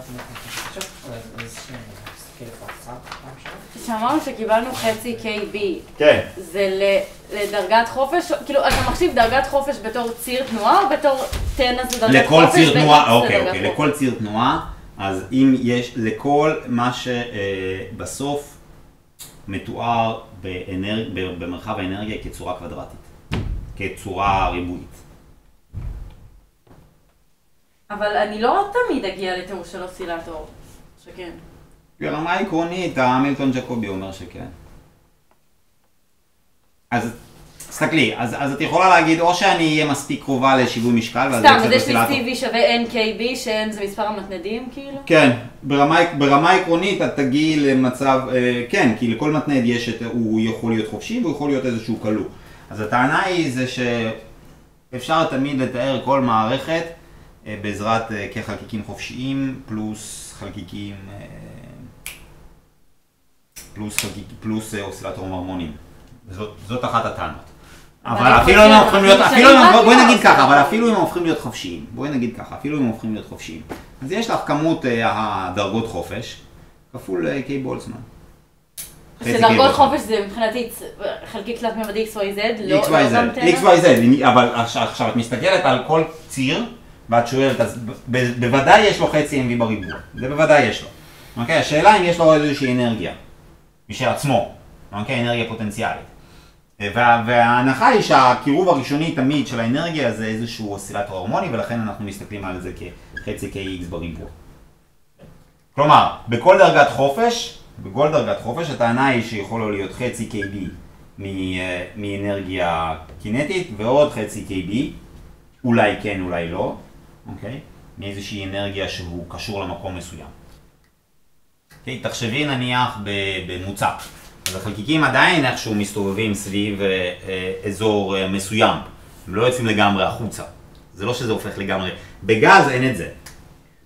בגז אין את זה, אז יש לך חצי KB. עכשיו במוצק את אומרת, רגע, אז יש לי חלקיקים, הם הופכים להיות נניח בלתי תלויים, אבל הם איכשהו מסתובבים סביב מקום מסוים. כי אם הם לא מסתובבים סביב מקום מסוים, אוקיי, אז זה היה מתפרק, זה היה נוזל, זה היה גז, זה היה משהו אחר. אז זה אומר שמשהו מקבע אותם לאותו מקום שסביבו הם מסתובבים. כאילו אם יש לי פוטנציאל קושר. אז יש לך איזשהו פוטנציאל קושר, ואת מניחה שהפוטנציאל הקושר תמיד אפשר, בקירוב מספיק טוב, כשאין לך פלוקטואציות יותר מדי גדולות, לקשר את זה כמו פוטנציאל הרמוני, ואז זה נותן לך עוד חצי KB. כן, אורי. אוקיי, סבבה. אז קודם כל אנחנו טמפרטורות גבוהות פה, פיתוח שעשינו כאן. זאת אומרת, אני הבנתי את כל התהליך של... הפוך. אני עוד פעם אומר לך הפוך. אתה מקבל תוצאה, ואז אתה אומר, רגע, זה בדיוק כמו בטמפרטורות גבוהות, נכון? נכון. ואז אתה אומר, רגע, זה מה שמתרחש בטמפרטורות גבוהות. אבל זה בעצם היה נכון לכל טמפרטורות. לא. מערכת קלאסית של חלקיקים חופשיים. אתה אומר, מערכת קלאסית של חלקיקים חופשיים מתנהגת בדיוק כמו שהפתרון של מודל איינשטיין והפתרון של מודל דה-ביי בטמפרטורות גבוהות. מכאן אני מסיק, כן, שיש לי משהו מאוד כללי שמתרחש בטמפרטורות גבוהות שמתואר על ידי הנוסחה הזאת. אוקיי, סבבה. כי אנחנו עובדים פה במערכת קלאסית של חלקיקים חופשיים. כאן, בפיתוח שלה. כן. וזה בעצם, ראינו שזה מתנהג כמו מודל דה-ביי וזה, ואז אמרנו שזה בסדר. כן. אוקיי, סבבה. ולמה לא התייחסנו פה לקפיץ? זאת אומרת, אני זוכר שדיברנו על אנרגיה, דיברנו פה במקום, דיברנו על פוטנציאל. גם קפיץ, אותו דבר. אני רק רציתי להגיד לך מה זה אנרגיה חופשית, אנרגיה קינטית. כן, אז כאילו עכשיו תתייחס פה לאנרגיה שאין לך בעצם את החלק הפוטנציאלי. כן, הקפיץ יכול להיות קפיץ, אני לא יודע, אבל אנרגיה קינטית היא תמיד חצי KBT. כן, אוקיי. אוקיי, והראינו שזה תומך כי זה בעצם יצא פה קבוע בסופו של דבר. זאת אומרת, אם אני אקח פה את כל הדרגות, אני אקבל קבוע. כן. אוקיי, פה זה... אוקיי, זה גם פה אותו דבר. פה הבנתי מהלך, בואו נראה. כאן, כשאנחנו עשינו עד אינסוף, אנחנו אמרנו פשוט שאין לנו מספר קבוע כלשהו של גלים, אבל למה זה מצדיק שנעשה את זה עד אינסוף? מה הבעיה שיהיה לך אומגה איך שבא לך? מה אם יש לך מגבלה? לפני זה הייתה לך מגבלה על אומגה. זה די הניח. עכשיו יש לך מגבלה על אומגה? עכשיו אין לי מגבלה על אומגה. אז אתה, זה עד אינסוף. זאת אומרת, אבל יכול להיות כאילו כמה כבר חלקיקים יכולים להיות במערכת, כמה פונונים יכולים להיות. כמה שאתה רק רוצה. אבל אין באמת מערכת עם אין סוף פונונים אף פעם, כאילו, אין לא, סוף זה דיבור. למה לא? הסתכלת על המערכת הזאת? אז מאיפה נשיג כזו כמות גדולה של פונונים? הם ייווצרו לבד מהטמפרטורה, בתור פלוקטואציה. אם תחכה מספיק זמן הם יהיו שם. זאת אומרת, פשוט יכולים להיווצר או לא להיווצר לי, או להיבלע. הסתברותית. הסתברותית, אתה לא יכול להזניח הסתברויות לכמויות אדירות של פוטונים בתוך המערכת. זאת אומרת, בגלל שאני אצליח להזניח, אני צריך בעצם להניח כאילו יכול באופן תיאורטי. אתה רק רוצה שהסיכוי לכך ילך לאפס. כן, זה מה שאמרנו עם המגבלה הזו שכאן, נכון? שאמרנו שאנחנו רוצים שזה בעצם ירד. זה בדיוק מה שרצה. באולטרה-ויולט אז מתבדר. זה הסיבה שרצינו שבסוף גם הסתברות תנמך. בדיוק. איך קראנו לזה פרדוקס או משהו? לא פרדוקס, באנגלית זה קטסטרופה. קטסטרופה או אולטרה סגולה. קטסטרופה או אולטרה סגולה. כי כמו שאתה הולך לאנרגיות יותר גבוהות, אז הסיכוי הזה עולה ועולה ומטפס. כן, ואז בעצם מה שקורה זה שזה לא מתנרמל כל מתמטית. ושנית כל, זה פשוט לא ברור באיזו אנרגיה אנחנו נמדוד בסוף, כי כל הזמן תעלה ותעלה, בסוף אנחנו רוצים לשיעור סופי. אבל הצורה הזו היא לאו דווקא הצורה שאני הייתי מצפה לקבל, אלא אם כן זה גל שהוא מהצורה שתהיה. זה לא גל, זה הסתברות. כן. זה לא גל, זה הסתברות. צודק, כן. זה לא גל, זה הסתברות לקבל כל מיני תדירויות שונות, כן? וזה נכון עבור ה-CMB הזה שאתה אומר, הצורה הזו. עכשיו, חשוב לזכור את כל הסיפור שאמרנו על ה-CMB. לא, אבל זה נחמד לשמוע. כן, כן, לא, אני חושב שזה מעשיר מאוד לשמוע את הסיפורים האלו. זה הכל. פשוט רוצה לדעת איפה הגבול שוויוני לפעמים. אל תדאג, אני גם. שני פעמים שאתה למה השמיים הם כחולים באחד המפעלים שזה סיפור חדשהו שסיפר. לא, זה מאוד קל למה השמיים הם כחולים. לא, כי זה קשור מאוד, כי יש שם... כן, שבירה של קרניים שמגיעות וכרניים מתפסלות, ואז בסך הכל מגיע את זה. זה התהפכות ריילי, כן? זה הכל. זה מה ששורד בתוך האטמוספירה. זה רלוונטי, כן? כשאני מלמד מכניקה, אני מספר את הסיפורים על טיחו ברא ולמה אין לו אף. זה לא רלוונטי, אבל זה נחמד. אוקיי? ואני לא שואל במבחנים, לא שאלתי אף פעם במבחן למה לטיחו ברא אין אף. אני לא אשאל אותך על פנזייס ולא על קקי של יונים, אל תדאג. בסדר. מעולה. אז רק עוד פעם, למה טמפרטורה נמוכה אנחנו מתייחסים לשני אלו ובגבוהה אנחנו מתעלמים מהם? כי בטמפרטורה גבוהה הסיכוי לכך ששני חלקיקים יישבו בדיוק באותו מצב היא מאוד נמוכה. יש לך הרבה מאוד מצבים, אנרגיה, טמפרטורה גבוהה מה זה? אנרגיה קינטית גבוהה. אתה יכול לחוש את כל הספקטרום האנרגטי שלך. כן. אוקיי? אז לכל חלקיק יש המון אנרגיות שהוא יכול להיות בו. אז יש לך שני חלקיקים. הסיכוי לכך ששניהם יבחרו להיות בדיוק באותה אנרגיה, כשלכל אחד יש ספקטרום מאוד גבוה של אנרגיות להיות בהם, מאוד נמוך. ולכן אתה מבטל אותם. כן, ואז אתה בעצם מבטל מראש את האופציה של שני אלו יושבים באותו מצב. וגם בבוזונים. ולכן הם כולם נוטים לאותו דבר בדיוק. רגע, אבל בבוזונים אמרנו שזה טמפרטורות נמוכות צריך להתייחס לבוזונים ופרמיונים, לא? אבל אתה יכול לעלות, אבל זה לא אכפת לך. זה מה שאמרתי לעד. אתה מתחיל מתיאור קוונטי נכון, ואז אתה עולה כלפי מעלה, ואז אפקטיבית כל מיני דברים קורים. אבל אתה אתה ספרת נכון. פה אתה הכנסת ביד את הספירה. הוא המציא את זה והכניס את זה ביד. ואז זה לא עבד, אז הוא תיקן את זה. זה כמו סמיכה שהיא קצרה, כן? אתה מושך אותה על הרגליים, כל הגוף שלך ערום, אז אתה מושך את זה בחזרה, ואז הרגליים שלך ערומות. אז אולי צריך להכניס משהו ביד, ואז זה לספר סיפור על מאובחן ולא מאובחן, שזה בעצם אותו הדבר. אבל הגז הגיע ממצב א' למצב ב'. ואני הייתי יכול לראות אותו עובר בין המצב הזה לבין המצב הזה. ולכן אני צריך לספור את זה. זה מין כזה, זה כן, אבל זה לא, ולכן זה נקרא פרדוקס. זאת אומרת, מצד אחד כאילו יש הצדקה כי זה עוזר בחישוב, מצד שני זה לא... זה לא מתיישב טוב עם איך שאנחנו מבינים מערכות פיזיקליות קלאסיות. זאת אומרת, אם כביכול לא הייתי יכול להבחין בין החלקיקים, הייתי פעמיים מחלק בין עצרת, או שהייתי מחלק פעם אחת בכל מקרה? מה? לא, אתה מחלק בין עצרת רק כדי שאתה תסתדר עם הבוזונים. כן, ברי הבחנה או לא ברי הבחנה, אני תמיד מחלק. אתה רוצה להגיע לתיאור נכון. תיאור נכון זה או שלא או שלא. זה הכל. ואותם להחליף ככה, כן, אם זה חלקיקים זהים, אתה לא יודע. כי אתה לא יכול לעקוב אחרי המערכת. לכן זה מבחינתך אותו המצב בול. פה, זה היה ככה, זה א' וזה ב', זה ב', זה א'. זאת אומרת, בטמפרטורות נמוכות אני באמת נמצא במצב ש... כי תחשוב על זה, מאיפה זה הגיע? זה לקחתי Z1, כן, והכפלתי אותו בחזקת N. עכשיו, זה משנה אם ברי הבחנה או לא ברי הבחנה, אם אני יודע שקוראים לאחד משה ולשני אלכס, כן? אז אני צריך להעלות את זה בריבוע. עכשיו אתה אומר לי, זה נשאר אותו דבר, ואז זה לא יהיה אקסטנסיבי. נכון, אז זה נדפק. בדיוק, אבל אני יודע שזה משה וזה אלכס, אני עוקב אחריהם, אז הם ברי הבחנה. כן, וכאילו, אז אני אסור לי לחלק בין עצרת, נכון? כן, הכל טוב, אבל זה לא עובד.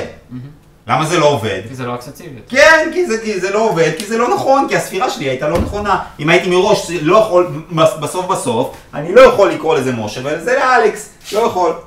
ועוד פעם, למה? כי זה בעצם כמו שאנחנו עובדים פה עם בוזונים ופרמיונים, שאני לא יודע להפחית. בדיוק. וזה נכון בעצם בטמפרטורות נמוכות וגבוהות. פשוט בגבוהות אני גם יכול ממש להתייחס לזה גם בצורה הזאת. כי בקלאסית אתה מנסה לספור בצורה קלאסית, אבל אתה המצאת את הספירה הקלאסית. אין לך שום בסיס.